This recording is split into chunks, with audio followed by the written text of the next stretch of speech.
আমার সন্তান ভূমিষ্ঠ হওয়ার কিছুদিন বাকি আছে, দিনদার সন্তান পাওয়ার জন্য কি কি আমল বেশি বেশি করা উচিত? একজন গৃহিণী প্রশ্ন করেছেন।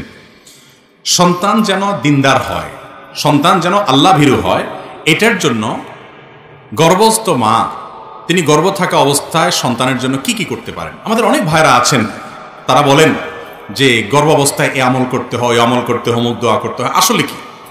দেখুন, আমাদের সন্তান যেন আমাদের অন্তর জুড়ানো সন্তান হয়, সেটা আমরা সবাই চাই, তাই না?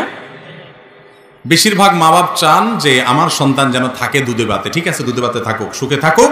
এর চাইতে বড় চাওয়া উচিত আমার সন্তান থাকুক মানুষের মতো মানুষ হয়ে, আল্লাহর খাঁটি গোলাম হয়ে, আল্লাহর সাথে পরিচিত হয়ে, কারণ তাতে তার আখিরাতও ঠিক থাকবে, দুনিয়াও ঠিক থাকবে। আর এটা যেন থাকে, সেজন্য গর্ভাবস্থায় বিশেষ করে একজন মা তিনি আল্লাহর কাছে বেশি বেশি সাধারণভাবে দোয়া করবেন, আল্লাহ আমার সন্তান যেন নেককার হয়, আল্লাহ আমার যেন একটা ভালো সন্তান হয়, সেজন্য আল্লাহ ভীরু হয়, সেজন্য আল্লাহ আপনাকে চিনে, সেজন্য মুত্তাকি পরহেজগার হয়।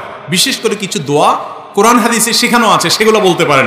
জাকারিয়া আলাইহিস সালামের দোয়াটা পড়তে পারেন, ইব্রাহিম আলাইহিস সালামের দোয়াটা পড়তে পারেন, আল্লাহ কোরআনে সূরা ফুরকানের ৭৪ নম্বর আয়াতে যে দোয়া শিখেছেন সেটা পড়তে পারেন। রব্বানা হাব লানা মিন আজওয়াজিনা ওয়া যুররিয়াতিনা কুররাতা আয়ুন, আল্লাহ এমন পরিবার সন্তান দেন যারা আমার চোখ শীতল করবে। ওয়াজআলনা লিল মুত্তাকিনা ইমামা, এবং আমাদের গোটা পরিবারকে মুত্তাকিদের ইমাম হওয়ার তৌফিক দান করেন। এই দোয়া পড়তে পারেন।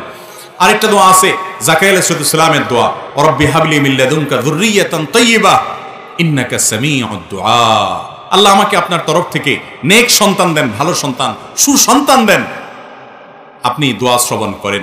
আরো দোয়া আছে রব্বি হাবলি মিনাস সলিহিন, হে আল্লাহ আমাকে আপনি নেক সন্তান দেন। আরো এরকম দোয়া আছে, এই দোয়াগুলো বিশেষ করে করবেন।